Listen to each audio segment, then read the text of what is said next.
Are you searching for the perfect love? You can't purchase it, you perfect love. Don't be searching for the perfect love unless the lane you searching for someone inside yourself. What's up, y'all? Welcome back to the Women in Hip Hop Wednesdays podcast. I'm your host, your music midwife, the music midwife, okay? And your nerdy hip hop homegirl, Coco Peila. I am an MC, a record producer, a songwriter, a cultural organizer, a singer, and the MC is the part that truly qualifies me to take you on this journey.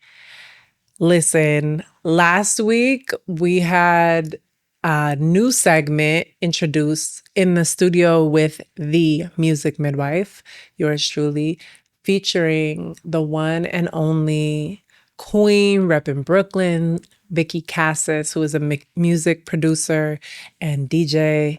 And we worked on a song called Black Girl Fly in real time and managed to make a beat, Vicky, write a chorus, write a pre-chorus, and a rap verse in less than 43 minutes. I think it was under 40 minutes, if I'm not mistaken. So if you haven't caught it yet, that video will pop up at the very end of this episode. Make sure you watch it. Give Vicky her flowers. Go find her on social media. Follow her. Go to her shows. All that good stuff. This week, we are returning to her story in the pages. This is one of my favorite segments. It's one of y'all's favorite segments. And we're currently reading through God Save the Queens. This is God Save the Queens, the essential history of women in hip hop, written by Kathy Iandoli. And I just realized that we have arrived in part 3 of the book. We might finish this year. You can definitely snatch up the book down there in the YouTube description. And without further ado, we have arrived at part 3, only female in my crew. Chapter 9, Divide and Conquer. There's no mandate that says we all have to get along. Rah Digga is seated across from me at a restaurant in Montclair, New Jersey, breaking down her philosophy on the sex kitten versus the Nubian goddesses. The descriptors shouldn't be in direct conflict, though by the mid-90s, it sure felt that way. Lyrics and looks were mutually exclusive, meaning sex appeal couldn't exist where real bars were present and vice versa. So the sex kittens exuded the sexuality while the Nubian goddesses did not. Sex kittens could have lyrical skill, though that was overlooked by their form-fitting clothing. If the Nubian goddesses showed cleavage, it was like, hey, you, cover up. Nubian goddesses didn't have the luxury of showing off their beauty or their bodies, especially when it was assumed that their music was the main priority of their brand. I notice when the Nubian goddesses make attempts to show off our goods, people actually get mad at us. Rah Digga says, like, oh, what are you trying to do? Last time I checked, I'm still a woman.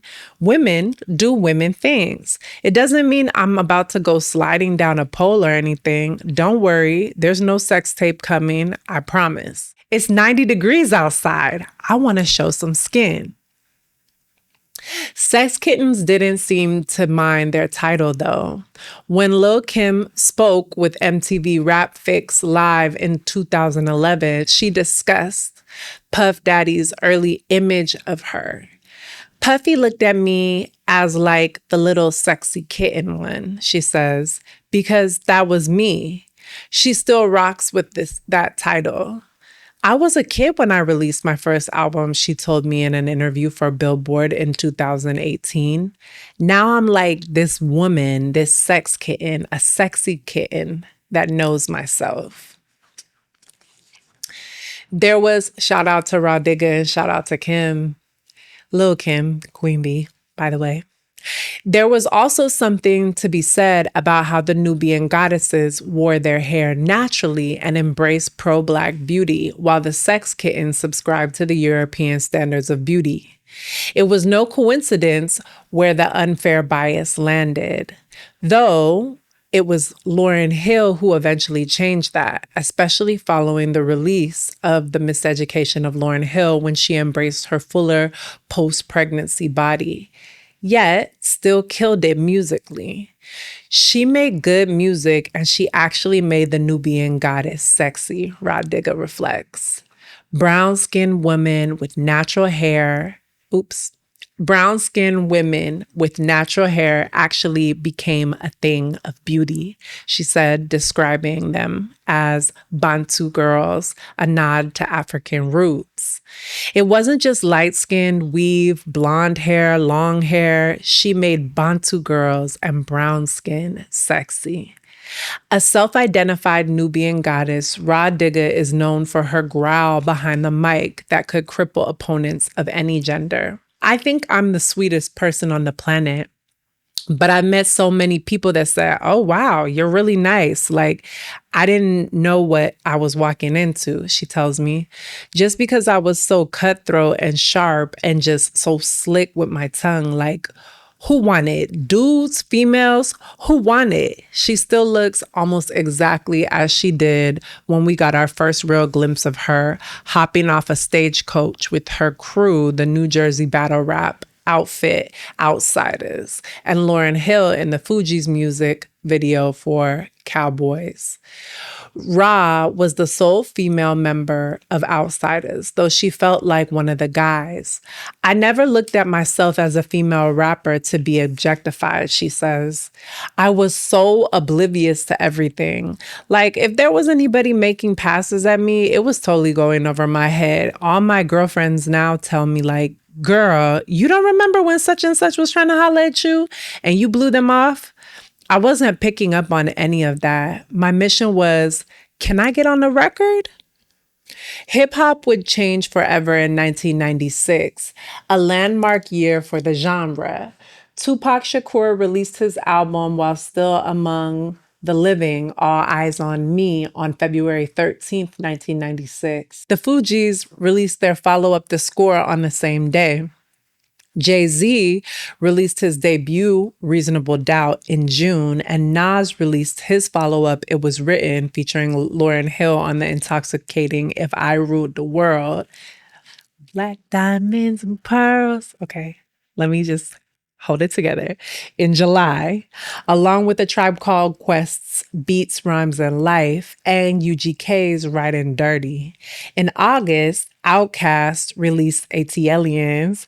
Then Tupac was killed on September 13th and had his first posthumous release, The Don Killuminati, The 7 Day Theory, less than a month later under the name Machiavelli. The Roots released Illadelph Half-Life on September 24th, with Wu-Tang Clan's Ghostface Killah dropping Iron Man on October 29th. Then came the back-to-back release of Lil' Kim's Hardcore and Foxy Brown's Il Nana in November. Hardcore on November 12th, Il Nana on November 19th. Queen's duo Mobb Deep dropped Hell on Earth the same day as Il Nana. In the same year, Bahamadia dropped her debut album, Collage. Da Brat dropped Another Tantrum, and MC Lyte dropped Bad As I Wanna Be, anchored by the single Cold Rocker Party, which featured a young artist named Missy Elliott singing on the hook. It's an overwhelming list of releases, to say the least. Hip-hop was playing a game of numbers, mainly because record labels were growing more and more terrified of what was to become of the growing genre. After Tupac passed, followed 6 months later by the Notorious B.I.G., the growing trend was to find, air quotes, safer rap acts to invest in, to make money without being accessories to what felt like a growing body count. All the while, artists were aggressively releasing their catalogs so as not to dip on their fans' radars since so many acts were on the scene. This space of both safety and skill became the Fugees' playground, tempering it all with showing up everywhere to keep reminding the world that they were on the path to domination. The Fugees were fixtures in the budding New Jersey hip hop scene, previously occupied by artists like Queen Latifah, Naughty by Nature, and Redman. Meanwhile, in the underbelly of the scene lived groups like Outsiders. In the outsider space, it was serious, Rah Digga remembers. All they cared about was having the best verse. So just imagine being in a room with a bunch of guys. Not only was it a competition to be the best, it was also a competition to finish the first. You didn't want to be the quote unquote sucker MC and let everybody else go and try to study what everybody else was doing. It wasn't for the faint of heart. No matter how insecure you may have been in the moment, you didn't want to be the cornball who told everybody to get out of the room so you can have your privacy to record. It's like, no, come in, have a party, listen to me spank these guys. The Fugees, however, were different. They were more the artsy musical types, Rah Digga explains. Wyclef plays every instrument under the sun, and his cousin Jerry Wonder is an engineer and producer as well. And then there was Lauryn. Having already secured her status as a lyrical beast with star potential, her real opportunity to show out would be on the score. The Fugees' previous album, Blended on Reality, moved a reasonable number of units, around 120,000, though their parent record label, Sony, wasn't impressed. The reality was the group had yet to discover who they were. They needed some time to figure it all out with the help of producer Salaam Remi, who would later mentor Amy Winehouse. And once the score was in progress, they were ready to rock with a structured identity. The Fugees were finally focused on bringing this hybrid pop rap group that they were formulating when they were making the first record, Joe Nicolo, co-owner and president of Rough House Records, told me in 2016 during an interview for Pitchfork on the 20th anniversary of the score. They returned to work with Salaam Remi, who at this point was growing his own track sheet of hits even outside the group. My position with the Fugees in general was bringing out my potential, and for them, the same thing. Remi told me in 2010. Bring forth the potential of what they could be, to the point where during our sessions, I started calling Lauryn Madam Potential. In a later freestyle, Lauryn would reference Salaam's nickname for her, Madame Potential. I don't know if it's Madame Potential, I'm deadly with the pencil, or if it's Madam Potential, I'm deadly with the pencil. But that's the line. Remi was already sitting on Fuji La, as it had been recorded prior to the score, though the beat was originally intended for Fat Joe.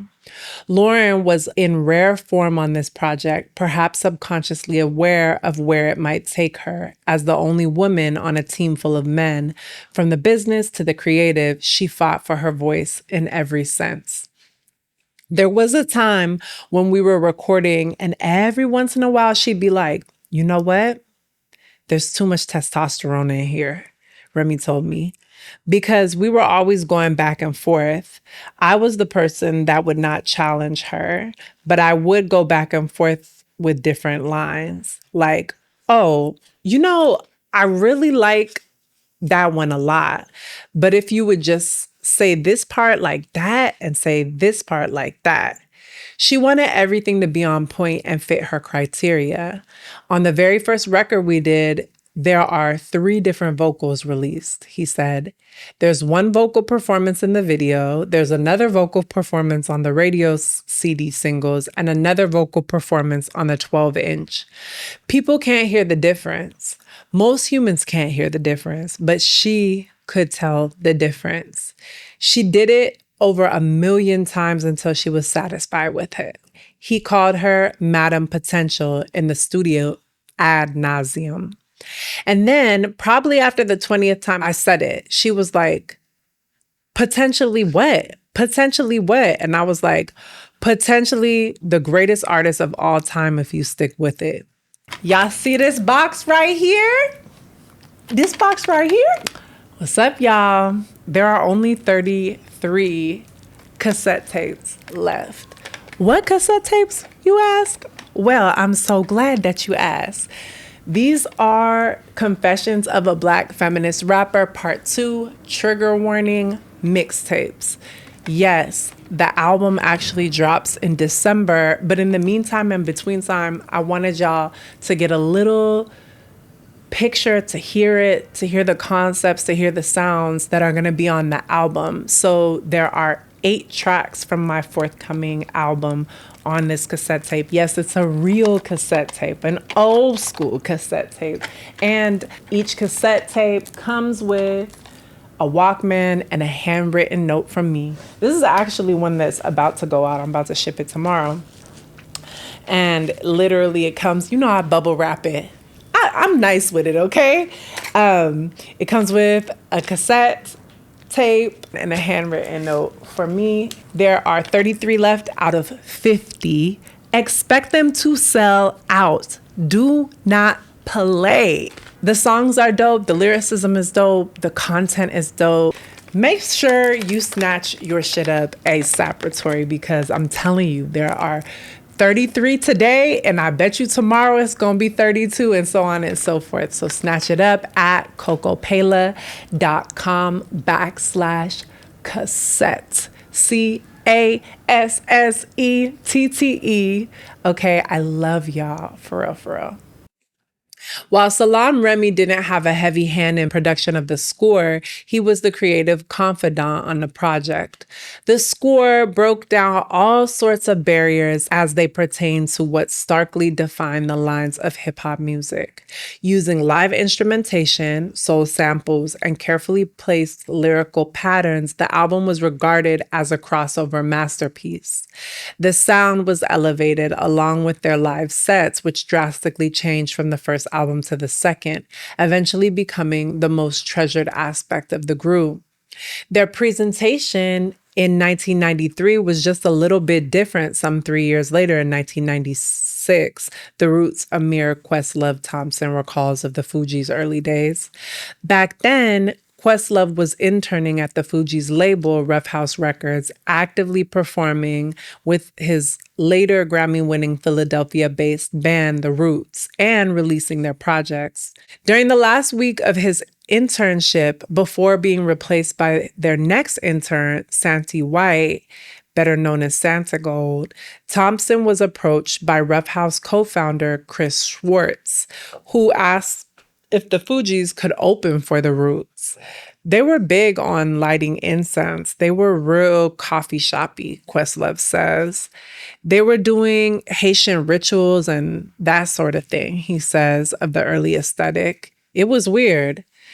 Their set changed arguably after opening for the Roots, who devised a segment of their show called Roots 101, dedicated to covering rap classics.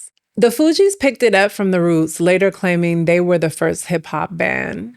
You'll be the first one that I have ever publicly admitted to that the last line in verse 1 of the Roots song, What They Do, we definitely had the Fugees in mind when we added in, "Joke's on you, you heard a biting ass crew," because we felt some sort of way at that time, Questlove tells me. Once they started getting platinum love and the cover of Rolling Stone and all that stuff, then it was just like, oh man, the gods are against us. The two groups' creative differences dissipated enough to hit the road together again. The Roots embarked on a tour with the Fugees and Atlanta's Goody Mob, responsible for the success of group member and former Gnarls Barkley frontman CeeLo Green. In early 1996, right after the time of the score's release. During that tour, That was like one of the most fun times of my life, Questlove recalls, citing water balloon fights and other road shenanigans, which is weird now because our relationship is so strange with Lauryn Hill now and so guarded and so eggshellish. It was on this tour that the Fugees became a household name. Within weeks of the start of the tour, the score became the centerpiece, where the audience shifted from knowing only the singles to reciting even the album cuts verbatim. I will absolutely say everybody benefited from that tour, Questlove says. The Fugees definitely brought audiences that otherwise probably wouldn't have come seen us in the first place and exposed them to that. By the spring, the tour reached the next level and Lauryn Hill was a star. It was April Fool's Day 1996. The Roots were performing with the Fugees in Los Angeles. It was the most surreal night of my life, Questlove remembers. Number one, we are in the thick of Bad Boy versus Death Row. He's referring to the gigantic eruption between the notorious B.I.G.'s Bad Boy and Tupac's Death Row that ultimately claimed both of their lives. It was the Soul Train Music Awards weekend. Almost exactly a year later, the notorious B.I.G. would be murdered 2 days after his appearance on the 1997 Soul Train Awards. You're already hearing stories of like Pac with his middle fingers up in the air in a Hummer and passing Biggie, and a shootout at Roscoe's Chicken and Waffles, and Puffy buying the entire Hotel Nico. So now we got to go to another hotel. You know, it was so high tensioned, Questlove continues. And so on April 1st, 1996, we were the only game in town. Even everybody and their mother was trying to get in to see the Fugees perform. Acts like Natalie Cole, TLC, Faith Evans, and even Tupac were in attendance to witness the Fugees live on stage, but most important, to see Lauryn Hill. This was the same show where Questlove would meet both D'Angelo and Erykah Badu for the very first time, both of whom he would later work with extensively. Badu and D'Angelo had recorded a duet earlier that day, a cover of Marvin Gaye and Tammy Terrell's Heaven Must Have Sent You off the High School High soundtrack. That's the show where I famously used our show as my audition for D'Angelo, Questlove says with a laugh, because D'Angelo and Erykah were literally dead center, like some king and queen shit, on the upper balcony watching the proceedings. The whole Jay Dilla choppy style that I'm known for now, he says with a pitch, referring to his now legendary high energy stuttering drumming style. I debuted it that night. An argument arose among the Roots in the dressing room as Questlove was questioned over why he was drumming all fucked up. It escalated, so he left. And when I'm in the hallway, it's Tupac, Suge Knight, and Warren Beatty. Yo, the joke premise couldn't be funnier. The strange trifecta was waiting outside Lauryn's dressing room, which was set apart from Wyclef and Prozis. Warren Beatty was holding a bouquet of flowers. He was literally pitching her for the Bullworth idea that night, Questlove says of Beatty. That's why he was there. It was more than just a random group of people showing up to adore the newfound marvel that was Lauryn Hill. Something bigger was happening for the Fugees as a whole. In my head, I was just like, yo, they are the new Beatles. They beat us to the punch, he adds, because Warren Beatty is waiting outside of her dressing room with the world's most dangerous man in hip hop, and it's not even fazing him. That's how famous Lauryn Hill was in April of 1996. After that, their stardom just kicked into high gear. The score was 6 times platinum by the year following its release and earned 2 Grammys, one for Best Rap Album and the other for Best R&B Performance by a duo or group with vocals for Killing Me Softly. That single would be the gift and the curse for both Lauryn and the group in a sense. The song was initially a hip-hop leaning track with Lauryn rhyming on it. The Killing Me Softly with his song Hook was reworked as Lauryn sang a reggae-inspired version where instead of killing me softly, she's killing a soundboy while strumming dub plates. When they attempted to clear the song with its songwriters using this new rap version, they were turned down. The Fugees wanted to change the lyrics to Killing Me Softly to make the song about anti-drugs and anti-poverty, Roberta Flack told me during my Pitchfork interviews for the Score's 20th anniversary. They were all about politics, given their name and all, the refugees. It made sense. It was more Norman Gimbel and Charlie Fox, the songwriters behind Killing Me Softly with his song, that wanted their song not to be changed.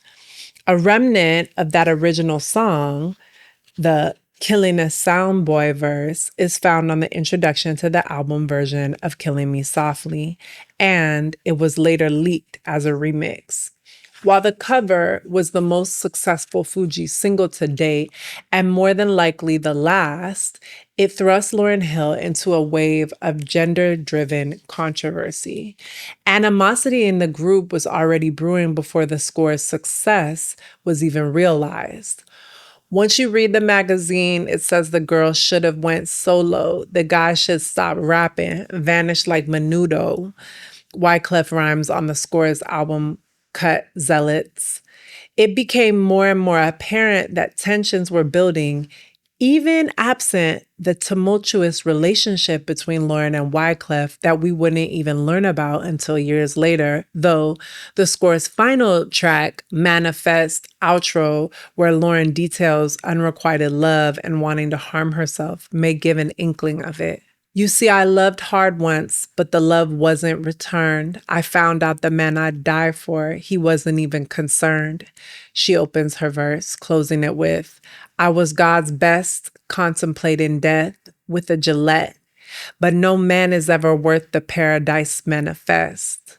There was clearly a lie going on, though her struggles were layered and we wouldn't fully understand them all until years later. Being a woman in the industry is not very easy. For some reason, the industry has a tendency to think there's always some male puppet master, some puppeteer pulling the strings, she told MTV during her episode of the short-lived Master series.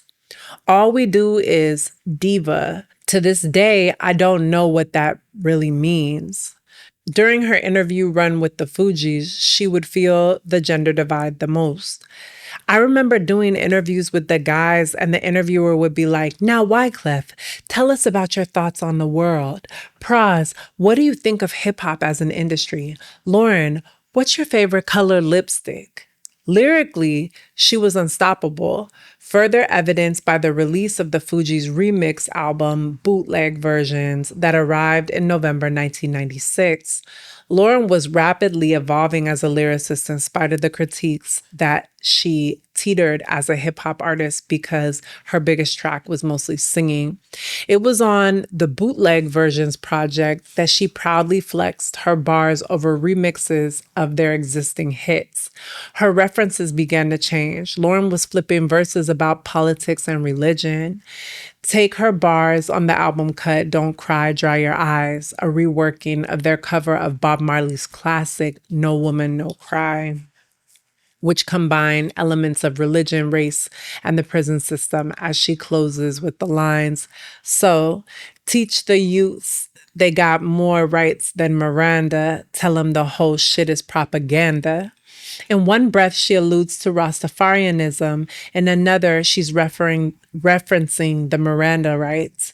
Her complexities within her rhymes became more apparent as she was showing just how potent she could be with a microphone in hand.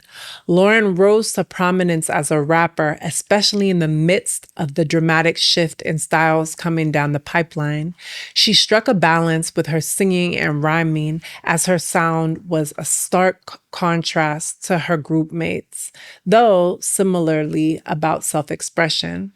Some of the young ladies have to become themselves. They have to learn how to stop being what a man wants them to be and start realizing who they are and what they are, Lauryn said in Rhyme and Reason. If they want to wear the short skirt, if they want to wear the baggy jeans, do whatever it is they want to do. While Lauryn appeared on Wyclef's solo album, Wyclef Jean Presents the Carnival in 1997, she was ready for solo takeoff with a pregnant belly in tow. A superstar had been on the rise 2 albums prior, and that star was about to blow up rather quickly. Years later, she was like, yeah, I guess I really am Madam Potential now, Salam Remy says. I was like, yeah, I guess you are. So hip hop is a conversation, so what the fuck is you saying? What stood out to you in this chapter? This book I've actually read cover to cover twice, and I've listened to it on Audible several times. This will be the third cover to cover read for me with y'all, starting back in season 1. And yeah, I'm just, every time I read it, the thing is that our history is so dense, you know? And even Kathy Iandoli says in the beginning of this book, she says, like, this is not a chronological timeline. This is not an encyclopedia. She says something to this effect. It's not an encyclopedia with every single woman. There's no way for me to cover every single woman and all her accomplishments. Even though it is not an encyclopedia or a chronological timeline, it still is so dense. It's so rich with information and context and culture and names and dates and records. I think the biggest thing that stands out to me in this chapter, I really appreciate what Rah Digga was saying about the sex kitten versus the Nubian goddesses. And I feel like I've described this in my song Slut Shame as like the bitch queen dichotomy, or like the virgin hoe dichotomy. The language changes, but it's really the same exact root. It's the same thing in essence, but just with a different mask, a different name. But I appreciate what she said. And I feel like this is why, to me, hip hop is so fascinating, because you get to interrogate all the systems of oppression and all the tools and all of the symptoms of those systems of oppression, and then all the tools of liberation. And I think that hip hop is the most powerful tool for liberation, community building, communicating urgent, accurate information. And to keep it real with you, I'm still kind of chewing on and processing this chapter. But I love hearing more about the journey leading up to the miseducation of Lauryn Hill for Lauryn. I love hearing Rah Digga's perspective. It's deep to think about how many dope and very like iconic classic hip hop albums were dropped in 96. And I'm really interested to see like what we learn when we read the next chapter about 97 and 98. And because I'm going to loop back to what I was saying before, because a lot of the times we hear about Lauryn Hill only in the context of the miseducation of Lauryn Hill, right? Because it is arguably the greatest hip hop album of all time, definitely one of the greatest albums of all time. I would say that, like, female or male. Y'all can fight me if you want to in the comments, and we can get into a good old fashioned debate about it. But a lot of the time the spotlight is only on this one moment in her life and this one, creation that she birthed, versus like the whole span of her life and everything leading up to it. Like, in 98, I was 11. So my pops gave me the miseducation of Lauryn Hill. I remember the day he gave it to me in Southern California in Pasadena, and, listening to it with my Discman, and how much it changed my life, especially as like a nappy-headed Black girl during the 90s. But the score and, Blended on Reality, like, a lot of what was happening with the Fugees leading up, it was during, I was so young and not necessarily in the mix. And so for me, I just learned the other day that she went to Columbia. I don't know how I didn't know that, but I didn't know she went to Columbia. So I love to just hear more about these women, not just as the brand or whatever the image that labels were putting out at the time, but really as full rounded, dynamic women and girls and human beings. I loved hearing Kim reflect a little bit about being like a teenager, being a girl when she dropped hardcore. And, it's interesting to hear about what Puff's perception of her was, and also knowing what we know now about how he has lived his life. It's very interesting. And I've always been very contemplative about her relationship with Big, her relationship with Puff, and what it meant as, like a 17-year-old girl from Brooklyn to be the face and the body of this like whole lane that she birthed. That's very polarizing. And I loved hearing Kathy talk about and like chew on Sex Kitten versus Nubian Goddess, because as you can see, it's like Kim is the quintessential Sex Kitten. Lauryn Hill is the quintessential Nubian Goddess for a lot of us, but it was cool to hear Rah Digga talk about how pre-Lauryn Hill, the colorism divide had it so you couldn't be a dark-skinned Black woman with natural hair and be in an embodied sensuality or sexuality or beauty. It had to be either like light skin weave, sexy sexuality, sensuality, dark skin, Earth Mother, Nubian Goddess, natural hair, but no sexuality, no connection or expression of sexuality, sensuality, beauty. So it's just like very interesting. What y'all think? I'd love to hear your thoughts and comments below. As always, keep it respectful. I love y'all, for real, for real.